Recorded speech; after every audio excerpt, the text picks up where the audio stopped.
ولدت في محافظة بابل عام 1953 في أسرة علم ودين. والدي رحمه الله كان يؤكد على الدراسة والتعلم، وقد شجعني على ذلك مثلما شجع أخوتي وأخواتي على هذه المسألة المهمة. وهكذا فقد كانت هناك أكثر من درجة دكتوراه في العائلة، وقد كنت بطبيعتي ميالا للقراءة منذ الصغر، وساعد وجود مكتبة عامرة في البيت على أن أقرأ منذ وقت مبكر في حياتي مختلف الكتب. وقد ألهبت هذه الكتب خيالي بشكل عميق، سهل علي بالطبع الدخول إلى مملكة الشعر الغامضة. وفي مطلع السبعينيات التحقت بكلية الإدارة والاقتصاد فرع الاقتصاد بجامعة بغداد، وأثناء دراستي دخلت إلى عالم الصحافة محرراً في القسم الثقافي بمجلة ألف باء، وبدأت أنشر قصائدي في الصحف والمجلات حتى أصدرت ولله الحمد مجموعتي الأولى تفاصيل عام 1976. كان حدث إصدار تفاصيل رائعاً وسعيداً بكل معنى الكلمة في حياتي، فقد كانت مجموعتي الأولى وأولى خطواتي في عالم الشعر، وقد احتفت بصدق عميق بجذور الحياة، مطلقة أسئلة الروح عن الحياة وسرها الأزلي. احتفت ببراءة بجسد الرؤيا للرحلة التي تبدأ بالصرخة وتنتهي بها، أعني صرخة الولادة ثم صرخة الموت. هكذا صار على الشاعر لكي يكون شاهدا حقيقيا أن يفسر لنفسه وللكون كيف أن الصرخة الأولى كانت مبهجة والثانية مرعبة. صار على الشاعر أن يؤسس فنيا لحرف الصرخة التي ستتحول إلى حب وعشق وفراق وعذاب ونفي وجوع وعطش وحرمان وأرق ومعاناة. احتفت تفاصيل ببراءة بجسد الرؤيا بعيدا عن أكاذيب الأيديولوجيا وصراعها اللعين من أجل المال والجاه والمباهج التافهة. لا تذهب أكثر من مائدة الأطفال، من مائدة الفرح الباسق، من مائدة النخل الباسق وغناء البط تماثيل الطين الأعشاب.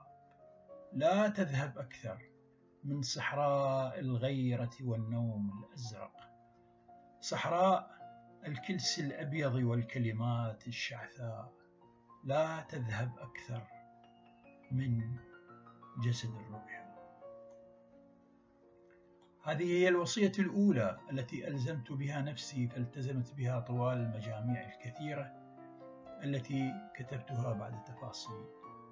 هذه هي بوصلة طريقي الشعري المضيئة بالتأمل والزهد والحب بمعناه الواسع الكبير. لقد أردت من الشعر ولا أدري هل كنت على صواب أم لا أن يأخذ بيدي. ما نفع الأشعار إن لم تأخذ بيدي. لكن ما من جواب حاسم حتى بعد مرور أكثر من 40 عاما على هذا السؤال الغريب كغرابة الحياة والمدهش كدهشة الشعر. وبعد تفاصيل توالت مجاميعي بالصدور ولله الحمد، حيث صدرت مجموعتي ديوان عربي عام 1981، ثم جيم 89، نون 93، أخبار المعنى 96، النقطة 99، حاء 2002، ما قبل الحرف ما بعد النقطة 2006، شجرة الحروف، ثم شجرة الحروف 40 قصيدة عن الحرف، أقول الحرف وأعني أصابعي، مواقف الألف، الحرف والغراب، إشارات الألف، رقصة الحرف الأخيرة، وصولا إلى مجموعتي في مرآة الحرف. وليصل عدد مجاميعي باللغتين العربية والإنجليزية إلى 18 مجموعة، إضافة إلى المجلدين الأول والثاني لأعمال الشعرية الكاملة.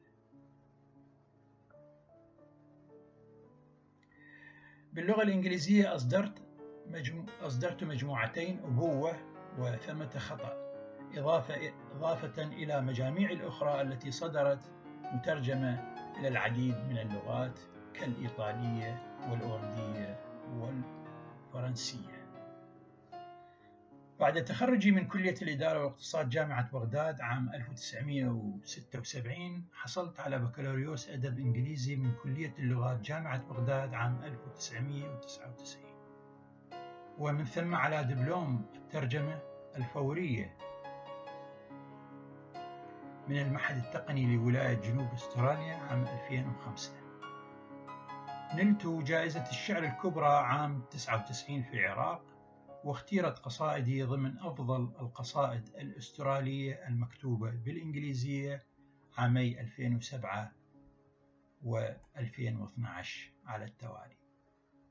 صدرت 9 كتب نقدية عن تجربتي مع عدد كبير من الدراسات النقدية والمقالات، كما نوقشت العديد من رسائل الماجستير والدكتوراه التي تناولت أعمال الشعرية وأسلوبية الحروفية الصوفية في العراق والجزائر وإيران وتونس. اعتمدت أسلوبيتي الشعرية على الحرف، وحروفيتي في أصلها قرآنية، فالحرف حمل معجزة القرآن المجيد، ولا بد لحامل المعجزة من سر خاص به. ومن القرآن الكريم نهلت معارفي في مختلف الأصعدة، فالقرآن بحر عظيم وفيه علم ما كان وسيكون، وهو لكل كاتب وشاعر وأديب كنز لا يفنى من المعارف اللغوية والروحية والفكرية والأسرار الإلهية والقصص المعتبرة والمواقف الأخلاقية والحوارات الفلسفية. ومن التصوف تعلمت معنى التأمل في ملكوت الذي يقول للشيء كن فيكون، وتعلمت عظمة الزهد ومعنى سياحة الروح عارية إلا من رحمة ربي. وحين تأملت في الحرف خلال رحلة شعرية امتدت أكثر من 4 عقود ولم تزل متواصلة بحمد الله، وجدت أن للحرف العربي ما يمكن تسميته بالمستويات، وهناك المستوى التشكيلي، القناعي، الدلالي، الترميزي، التراثي، الأسطوري، الروحي، الخارقي، السحري، الطلسمي، الإيقاعي، والطفولي. لقد أخلصت للحرف حتى أصبح قدري الذي لازمني وسيلازمني إلى النهاية. أديب كمال الدين.